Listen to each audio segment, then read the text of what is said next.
അങ്ങു ദൂരെ മലയുടെ മുകളിൽ ഒരൊറ്റ മരത്തണലിൽ തലയുയർത്തി നിൽക്കുന്ന ഒരു ക്ഷേത്രം. പച്ചപ്പും പ്രകൃതി ഭംഗിയും കൂടാതെ ആകാശം ചാരിച്ചെഴുതിയ നിറക്കൂട്ടുകളും. വിശ്വാസികൾക്കും സഞ്ചാരികൾക്കും ഏറെ പ്രിയപ്പെട്ട തൃശ്ശൂരിലെ കേച്ചേരിയിലെ തലക്കോട്ടുകര ഗ്രാമത്തിലെ പെരുവന്മല ശിവക്ഷേത്രം. കുന്നുകയറി നടന്നെത്തുവാൻ സാധിക്കുന്ന ക്ഷേത്രം കേച്ചേരിക്കാർക്കും പെരുവന്മലക്കാർക്കും അവരുടെ ജീവിതത്തോളം പ്രധാനപ്പെട്ടതാണ്. ജനിച്ച കാലം മുതൽ കേൾക്കുന്ന കഥകളും വിശ്വാസങ്ങളും എല്ലാം ഈ ക്ഷേത്രത്തെ ചുറ്റിപ്പറ്റിയുള്ളതാണ്. മലയുടെ മുകളിലേക്ക് നടന്നു കയറുവാൻ കുറച്ചധികമുണ്ടെങ്കിലും വിശ്വാസികൾക്കും സഞ്ചാരികൾക്കും അതൊരു പ്രശ്നമേ അല്ല. പ്രകൃതി ഭംഗി ആസ്വദിച്ച് നടന്നു കയറി ചെല്ലുന്നത് അതിമനോഹരമായ കാഴ്ചയിലേക്കാണ് എന്നത് തന്നെ കാരണം. 500 അടിയോളം ഉയരത്തിലാണ് പെരുവന്മല സ്ഥിതി ചെയ്യുന്നത്. ഏകദേശം 50 ഏക്കറോളം സ്ഥലത്താണ് പെരുവന്മലക്കുന്ന് സ്ഥിതി ചെയ്യുന്നത്. മുകളിൽ കയറിയാൽ ചുറ്റുമുള്ള പ്രദേശങ്ങളുടെ അതിമനോഹരമായ കാഴ്ചയും പച്ചപ്പുമെല്ലാം കാണാം. തിരക്കിൽ നിന്നും ഒരു ചെറിയ മാറ്റം വരുത്തുവാൻ ആഗ്രഹിക്കുന്നവർക്ക് തൃശ്ശൂരിൽ നിന്നും വളരെ ചെറിയ യാത്രയ്ക്ക് ഇവിടം തിരഞ്ഞെടുക്കാം.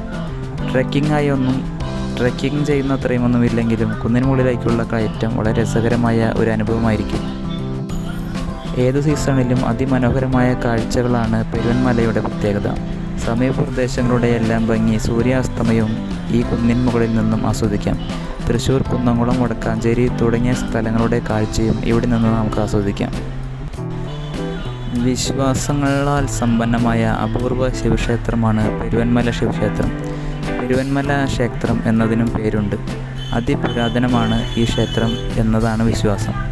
മുടിയുണ്ടാവാൻ ചൂലും ശ്വാസം മുട്ടുമാറാൻ കയറ്റവും വഴിപാടായി കൊടുക്കുന്ന അപൂർവ ശിവക്ഷേത്രങ്ങളിൽ ഒന്നാണ് ഇത്.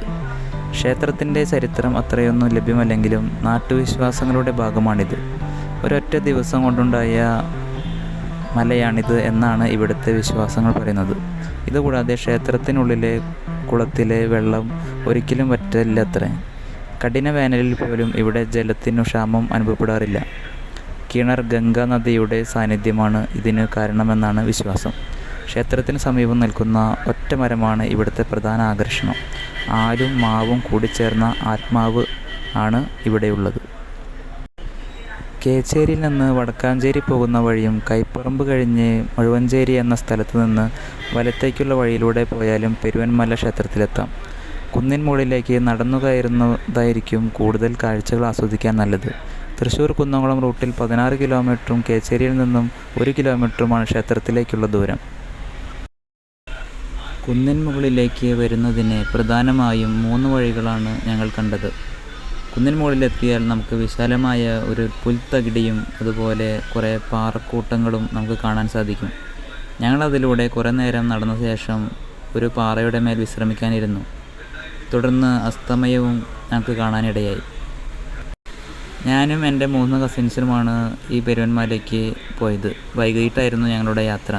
കുറേ നേരം വർത്തമാനം പറഞ്ഞതിന് ശേഷം ഞങ്ങൾ ഒരു 6 മണി 6:30 ആയപ്പോൾ കുന്നിൻ മുകളിൽ നിന്ന് താഴേക്ക് ഇറങ്ങാൻ തുടങ്ങി. കയറുന്നതിലും ഭീകരമായിരുന്നു ഇറങ്ങുന്നത്. കാരണം ചരലുകൾ നിറഞ്ഞതായതിനാൽ കുത്തനെയുള്ള ഇറക്കമായതിനാലും കാലുകൾ തെന്നിമാറുന്നതിനാലും ഇറങ്ങാൻ വളരെ ദുഷ്കരമായിരുന്നു ഞങ്ങൾക്ക്.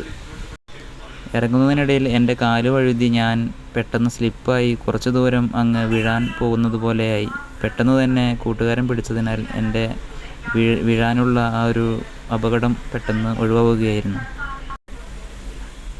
തുടർന്ന് പല തരത്തിലുള്ള ചെടികളും പൂവുകളും ഞങ്ങൾക്ക് കാണാനിടയായി. 2 സൈഡിലും മുളം ചെടികളും അതുപോലെ കുറ്റിക്കാടുകളും നിറഞ്ഞ ഒരു വഴിയാണ് പെരുവന്മലയ്ക്ക് മുകളിലേക്കുള്ളത്.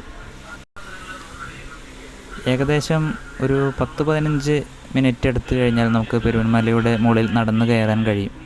മുകളിലേക്ക് വണ്ടികൾ കയറ്റാറുണ്ടെങ്കിലും അത് വളരെ റിസ്ക് പിടിച്ച ഒരു അഭ്യാസ പ്രകടനമായിട്ട് എനിക്ക് തോന്നിയിട്ടുണ്ട്. കുന്നിൻ മുകളിലേക്കുള്ള കയറ്റം അതികഠിനമാണെങ്കിലും ഞങ്ങൾക്ക് കുന്നിൻ മുകളിൽ എത്തിക്കഴിഞ്ഞിട്ടുള്ള കാഴ്ച അതിമനോഹരമായതിനാലും അവിടുത്തെ കാറ്റ് നിൽക്കാത്ത കാറ്റായതിനാലും ഞങ്ങൾക്ക് ക്ഷീണം പെട്ടെന്ന് തന്നെ മാറാനിടയായി അവിടെ എത്തിയപ്പോൾ. ഇറക്കത്തിലുള്ള വഴിയിൽ പലയിടങ്ങളിലും മഴവെള്ളം ഒലിച്ചു പോയതിൻ്റെ വലിയ ഒരു ചാലുകൾ രൂപപ്പെട്ടതിനാൽ നടക്കാൻ ചെറിയ ബുദ്ധിമുട്ട് ഞങ്ങൾക്ക് അനുഭവപ്പെട്ടു. ഞായറാഴ്ച ആയതിനാലാണ് ഒരു 10-30 ആളെങ്കിലും ഈ കുന്നിൻ മുകളിൽ ഞങ്ങൾക്ക് കാണാനായത്. സാധാരണ ഇട ദിവസങ്ങളിൽ തീരെ സഞ്ചാരികൾ കുറവാണ് ഈ മേഖലയിലേക്ക് കടന്നു വരുന്നത്. അതിനൊരു പ്രധാന കാരണം നടന്നു കയറാനുള്ള ഒരു ഇതാണ്. പ്രായമായവർക്കൊന്നും ഇവിടേക്ക് നടന്നു കയറുവാൻ വളരെ ബുദ്ധിമുട്ടായിരിക്കും. ഇറങ്ങി വരുമ്പോൾ കുറച്ച് കഴിഞ്ഞാൽ ഒരു ജലസംഭരണി ഇവിടെയുണ്ട്. തൊട്ടടുത്ത് ഒരു ഗേറ്റും നമുക്ക് കാണാൻ സാധിക്കും. പലതരത്തിലുള്ള കിളികളുടെ ശബ്ദവും നമുക്ക് ഇവിടെ കേൾക്കാൻ സാധിക്കുന്നുണ്ട്. സൈഡിലുള്ള കുറ്റിച്ചെടികൾ വളർന്ന് നമ്മുടെ തലയ്ക്ക് മുകളിലേക്ക് തലചായ്ച്ച് നിൽക്കുന്ന ഈ വീതിയിലൂടെ ഈ കൊഴിഞ്ഞ ഇലകൾക്കിടയിലൂടെ നടക്കുമ്പോഴുള്ള ശബ്ദം കാട്ടിലൂടെ നടക്കുന്നത് പോലെയുള്ള ഒരു ഫീലിംഗാണ് നമുക്ക് നൽകുന്നത്. കയറുമ്പോഴുണ്ടായിരുന്ന ഒരു മൈൻഡ് സെറ്റ് ആയിരുന്നില്ല ഞങ്ങൾക്ക് ഇറങ്ങുമ്പോഴുണ്ടായിരുന്നത്. എല്ലാവരും വളരെ ഹാപ്പി ആയിട്ടാണ് ഇറങ്ങി വരുന്നത്. മുകളിലത്തെ കാഴ്ചകളും അസ്തമയവും ഞങ്ങളുടെ മൈൻഡിനെ ആകെ വല്ലാതെ സന്തോഷഭരിതമാക്കി. ഇറങ്ങി വരുന്നതിനിടയിൽ ചെറിയൊരു നീർച്ചാൽ ഞങ്ങളുടെ മനസ്സിനെ കുളിർമയേകി. യാത്രകൾ ഇഷ്ടപ്പെടുന്നവർക്കും പ്രകൃതിയോട് ഇണങ്ങിയുള്ള യാത്രകൾ ഇഷ്ടപ്പെടുന്നവർക്കും ഈ യാത്ര നല്ലൊരു അനുഭവമായിരിക്കും സമ്മാനിക്കുന്നത്. മലയിറങ്ങി താഴെ എത്തിയപ്പോഴും മലമുകളിലെ ശബ്ദങ്ങളും കാഴ്ചകളും ഞങ്ങളുടെ മനസ്സിലൂടെ കടന്നുപോയിക്കൊണ്ടിരിക്കുകയായിരുന്നു.